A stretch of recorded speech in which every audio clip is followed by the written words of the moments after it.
Bom dia, meus queridos. Tudo certo com vocês? Tudo tranquilo? Como é que estão? Um dia agradável hoje, né? Um dia que não está muito quente, né? Não tem aquele sol forte, que às vezes a gente chega a suar sentado, né? Que bom. Então, meus queridos, hoje nós vamos começar uma série de estudos sobre a Páscoa. Por que eu digo uma série?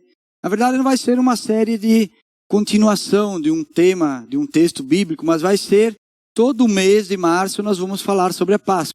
Então todos que vierem aqui para trazer uma palavra, né, o Ariel, o Eduardo, o Fabrício, o Predebon, todos vão falar sobre esse mesmo assunto. Porque é o mês da Páscoa. E nós vamos terminar no dia 31 de março com uma ceia também. Então vamos ter duas ceias, a de hoje e a do dia 31 no mês de março. Por quê? Porque a gente entende que a Páscoa é uma das datas mais importantes para nós cristãos. O Natal, sim, é importante, muito importante, é o evento do nascimento de Jesus Cristo. Mas a Páscoa é a consumação da obra. A Páscoa é o que para nós significa nova vida. Uma esperança que muitos aguardavam, né? Como diz lá no Velho Testamento, os profetas ansiavam por esse dia, né?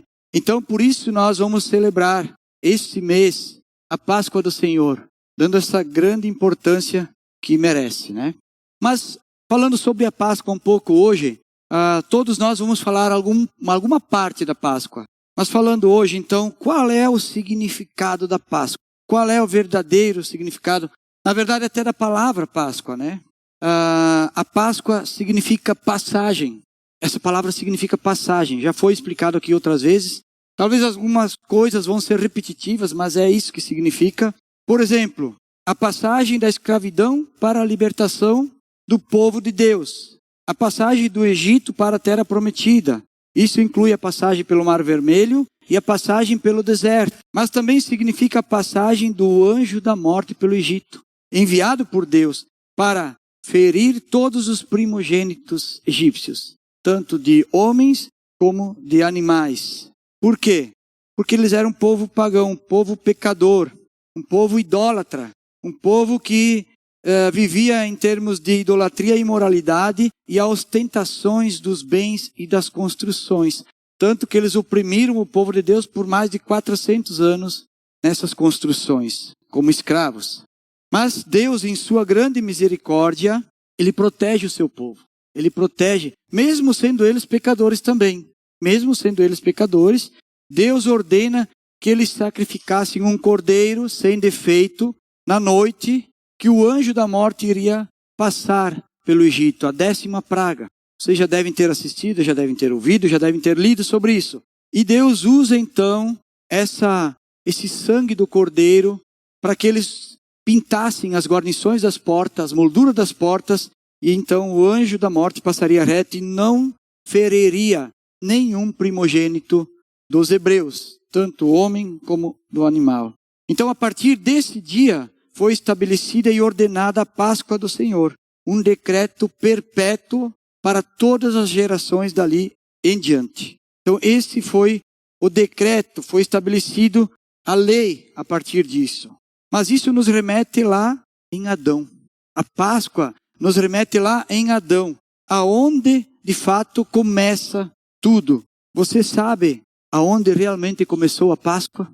Começou lá no Éden, por incrível que pareça. Lá em Adão, quando o pecado entrou no mundo. No versículo de Gênesis, capítulo 3, 21, na linguagem, traduzida a linguagem de hoje, não precisa vocês abrir lá, só vou ler só uma frase ali. Então na NTLH, diz assim: E o Senhor Deus fez roupas de peles de animais para Adão e sua mulher se vestirem. Quando entrou o pecado, eles se sentiram envergonhados e viram que estavam nus. Então, por isso, Deus fez roupas de pele de animais. E ali já é necessário o sangue inocente por causa do pecado. Então, a Páscoa, de fato, ela inicia lá no Éden, ela começa lá em Adão. Desde lá, a Páscoa do Senhor, ela foi estabelecida, não como uma ordenança, não como lei, mas como uma necessidade. Como uma necessidade, porque em Romanos 3:23 diz que o salário do pecado é a morte. Aliás, diz, todos vocês pecaram e estão destituídos da glória de Deus. E o pagamento do pecado é o sangue inocente. Então a Páscoa começa quando o pecado entra no mundo. Ali já havia a necessidade. Mas Jesus estabelece uma nova ordem como sumo sacerdote. Então, se nós lermos Hebreus do 7 ao 11, capítulo 7 ao 11, vocês podem ler em casa depois, porque é muito extenso. Vocês vão entender que Jesus, como sumo sacerdote, ele estabelece um único e novo caminho. E hoje eu quero compartilhar com vocês o texto de Hebreus 10, do 8 ao 23. Então nós vamos ver a relação que tem da Páscoa do povo de Deus, o povo do Velho Testamento com Cristo, com a nova aliança de Cristo. Então abram ali, Hebreus capítulo 10, do 8 ao 23. Se vocês não tiverem a Bíblia papel ou no aplicativo, então nós vamos ter aqui na tela, mas acompanhem comigo aí. Então primeiro ele disse, sacrifícios, oferta, holocaustos e oferta pelo pecado não quiseste, nem deles te agradastes, os quais eram feitos conforme a lei. Então acrescentou, aqui estou, vim para fazer a tua vontade. Ele cancela o primeiro para estabelecer o segundo. Pelo cumprimento dessa vontade, fomos santificados por meio do sacrifício do corpo de Jesus Cristo, oferecido uma vez por todas. Dia após dia, todos os sacerdotes apresentam-se e exercem os seus deveres religiosos. Repetidamente, oferecem os mesmos sacrifícios que nunca podem remover os pecados. Que nunca podem remover os pecados. Veja bem essa frase. No versículo 12. Mas quando este sacerdote acabou de oferecer para sempre um único sacrifício pelos pecados, assentou-se à direita de Deus. Daí em diante, ele está esperando até que os seus inimigos sejam colocados como estrado dos seus pés. Porque por meio de um único sacrifício, ele aperfeiçoou para sempre os que estão sendo santificados. O Espírito Santo também nos testifica a este respeito. Primeiro ele diz, esta é a aliança que farei com eles. Depois daqueles dias, diz o Senhor, porei as minhas leis em seus corações e as escreverei em suas mentes. E acrescenta, dos seus pecados e iniquidades não me lembrarei mais.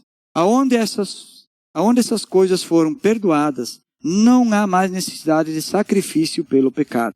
Portanto, irmãos, temos plena confiança para entrar no Santo dos Santos pelo sangue de Jesus, por um novo e vivo caminho que ele nos abriu por meio do véu, isto é, do seu corpo. Temos, pois, um grande sacerdote sobre a casa de Deus. Sendo assim, aproximemo-nos de Deus com um coração sincero e com plena convicção de fé, tendo os corações aspergidos para nos purificar de uma consciência culpada e tendo os nossos corpos lavados com água pura. Apeguemo-nos com firmeza à esperança que professamos, pois aquele que prometeu é fiel. Senhor Jesus, eu quero te louvar e agradecer, ó Pai, por essa palavra sábia, Pai, essa palavra profunda, essa palavra que nos edifica, que nos dá o entendimento daquilo que o Senhor fez por nós, daquilo que nos espera. Eu quero louvar a Ti, ó Pai, por esse conteúdo maravilhoso, Pai, que ficou registrado para nós. E obrigado, Senhor, porque nós, hoje, como corpo de Cristo, podemos ouvir essa palavra, podemos compartilhar essa palavra.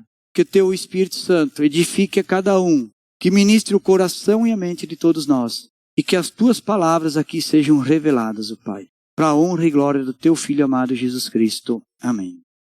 Bem, só para contextualizar com o estudo passado que eu falei há 15 dias atrás, um versículo de Hebreus 12, 4, também vocês não precisam abrir lá, diz que na luta contra o pecado vocês ainda não resistiram ao ponto de derramar o próprio sangue.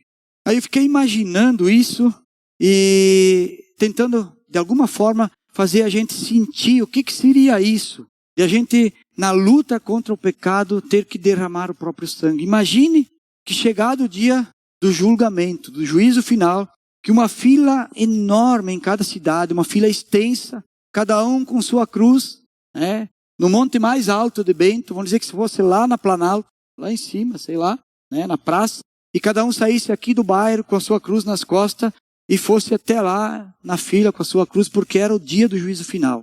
E cada um teria que derramar o seu próprio sangue. Cada um teria que ser crucificado pelos seus próprios pecados. Imagine a dor, o sofrimento dos familiares, dos amigos, aqueles que ainda estão na fila olhando, cada um sendo crucificado, os carrascos, as pessoas brutalmente assassinando a cada um pelos seus próprios pecados. Imagina que, de repente, um pai, uma mãe vendo um filho sendo crucificado. Acho que seria terrível o dia do juízo final. Todas as cidades, em todos os lugares, tremenda brutalidade, sangue espalhado de todos, para tentar ser salvo, para tentar se salvar. Isso seria muito terrível, né? O pior é que, mesmo se isso acontecesse, não seria o suficiente. O meu próprio sangue, o teu próprio sangue não seria o suficiente para limpar o seu próprio pecado. De nada adiantaria, seria um sacrifício em vão. Então imagine como é importante, como é forte o que Jesus fez por nós. Imagine a dor, o derramamento de sangue, tudo aquilo que aconteceu, se não fosse dessa forma. Quanta dor, quanto sofrimento para toda a humanidade em vão, desnecessário. Mas pela graça e amor do Pai, a nossa realidade é outra. Porque cremos em Cristo e nas suas promessas, cremos nas Escrituras Sagradas. Se você não acredita nas Escrituras Sagradas, você também não acredita no sacrifício. Você também não acredita na salvação. Então, creia nas Escrituras Sagradas. E não em parte delas. Não apenas em alguma parte. Creia em toda a Escritura Sagrada. Porque ela é a palavra de Deus. Ela é a Escritura Sagrada, como a gente fala. Então, primeiramente, no versículo 8, vamos tentar interpretar um pouco melhor. Ele diz assim, primeiro ele disse, sacrifícios, ofertas, holocausto, e ofertas pelo pecado não quiseste, nem deles te agradaste, os quais eram feitos conforme a lei. Então acrescentou, aqui estou, Jesus falando, vim para fazer a tua vontade. E ele cancela o primeiro e estabelece o segundo. Ou seja, primeiro Jesus cancela aquele sacrifício de animais, aquele sacrifício que era feito, não sei se todos os dias, semanalmente, muitos sacrifícios eram feitos. E creio que ainda são, em partes ainda são feitos. Para aqueles que não aceitam Jesus como seu cordeiro de salvação. Então Jesus cancela essa primeira ordem. E ele, de certa forma, cumpre toda a lei. Fazendo o quê? Obedecendo plenamente à vontade de Deus. Primeiro ele diz assim, ali no versículo 9, né? Aqui estou, vim para fazer a tua vontade. Jesus veio para cumprir, para fazer a vontade do Pai. E esse sacrifício que ele fez estabelece uma nova ordem, a segunda ordem. Porque ele cumpriu a vontade, obedeceu toda a vontade do Pai. No versículo 10, pelo cumprimento dessa vontade fomos santificados por meio do sacrifício do corpo de Jesus Cristo, oferecido uma vez por todas. Uma vez por todas. Olha que paz, que maravilha, que alegria. Ufa, nenhum pesadelo eu não preciso ter pensando que eu vou ter que um dia estar numa cruz para pagar os meus próprios pecados. Nem sonho, nem pesadelo, porque sonho é diferente de pesadelo, né?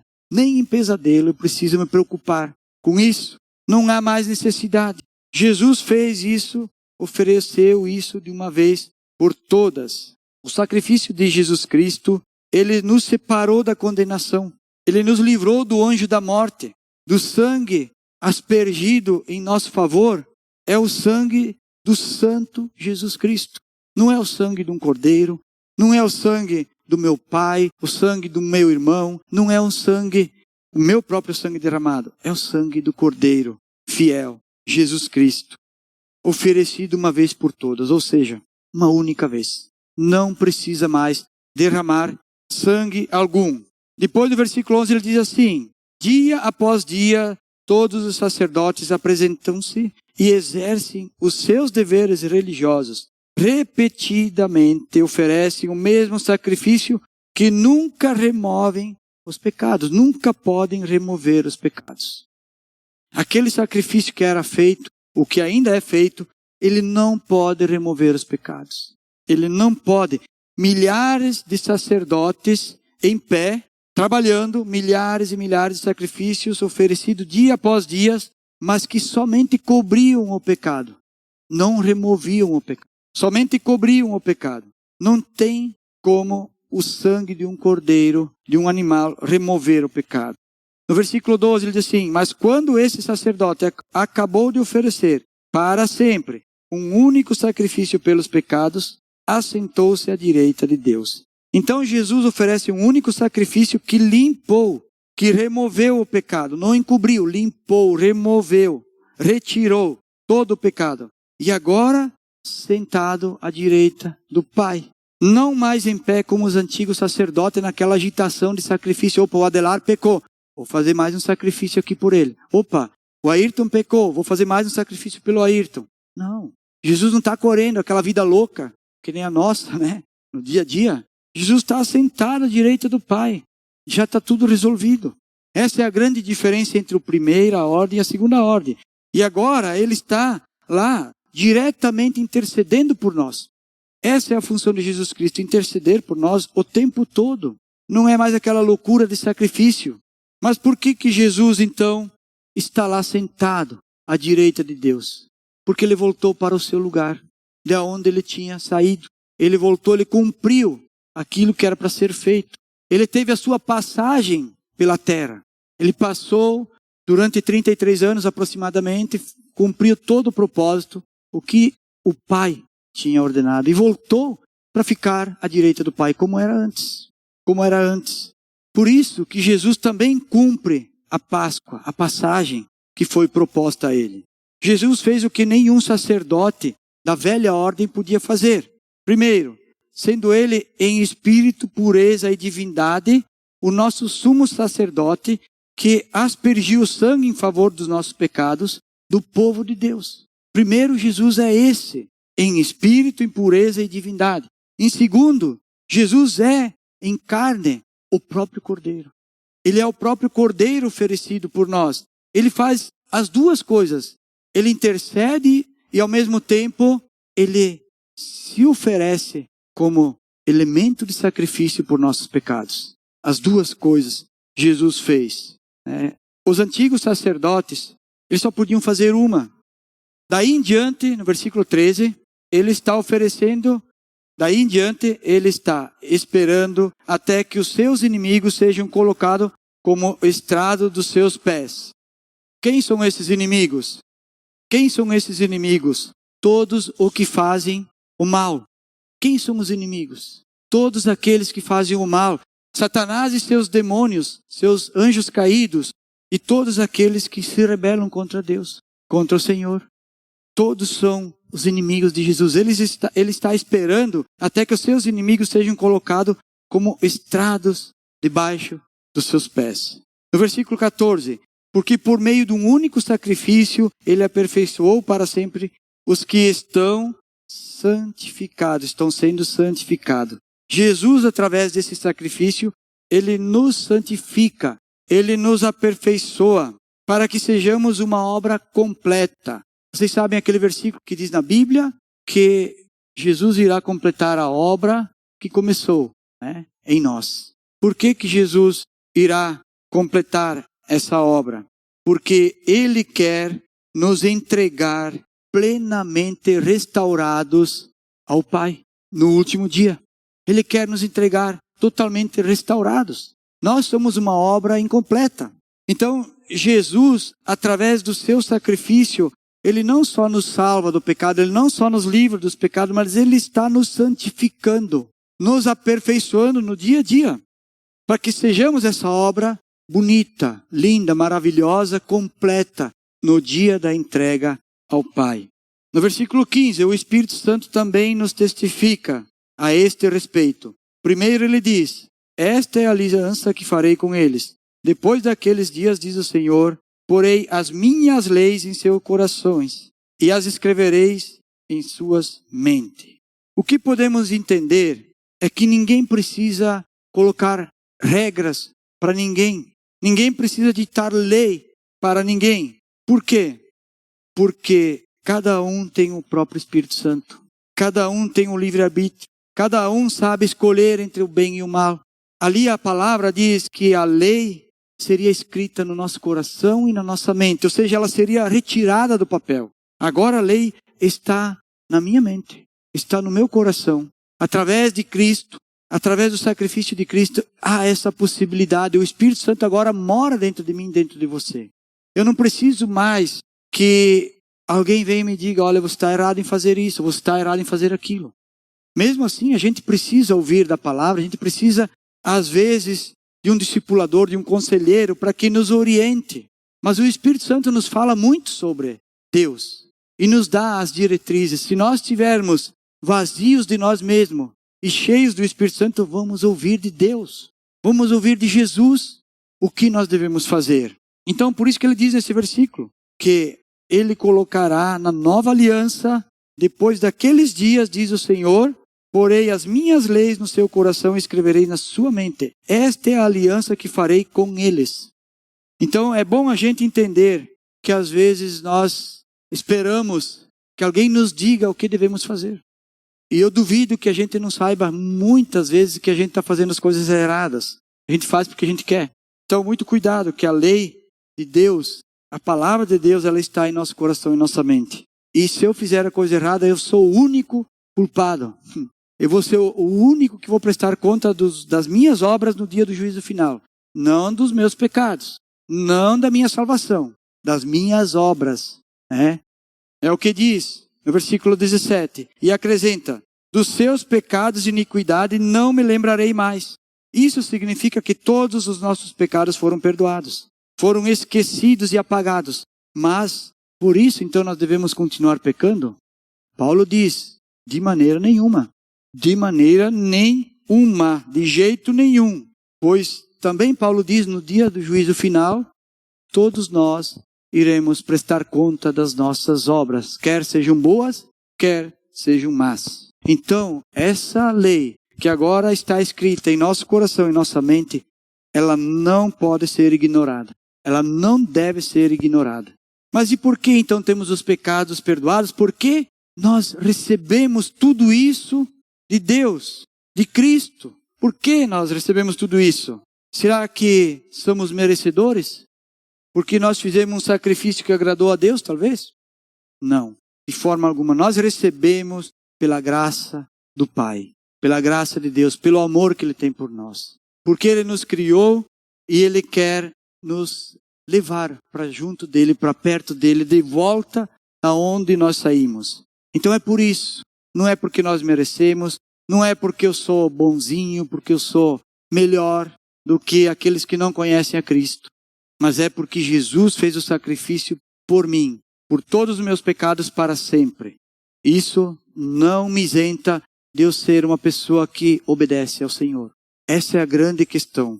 O sacrifício que Deus se agrada não é o holocausto, não é o sangue derramado, mas é aquilo que Jesus respondeu, eu vim para fazer a tua vontade. É esse o sacrifício que Deus se agrada. É o que Paulo diz também em Romanos 12, um sacrifício vivo, santo e agradável a Deus. É isso que nós temos que nos oferecer a Deus. No versículo 18. Aonde essas coisas estão perdoadas, foram perdoadas, não há mais necessidade de sacrifício pelo pecado. Ou seja, não há mais nada que se possa ser feito. E o 19. Portanto, irmãos, temos a plena confiança para entrarmos no Santos dos Santos, pelo sangue de Jesus, porque um novo e vivo caminho que Ele nos abriu por meio do véu, isto é, do seu corpo. Deixa eu só fazer um comentário aqui. Jesus abriu um novo e vivo caminho, o caminho da vida eterna. E não apenas por viver sem pecado, que Jesus viveu sem pecado algum, mas porque o seu corpo foi rasgado por nós. Então Jesus abriu um novo e vivo caminho por várias razões.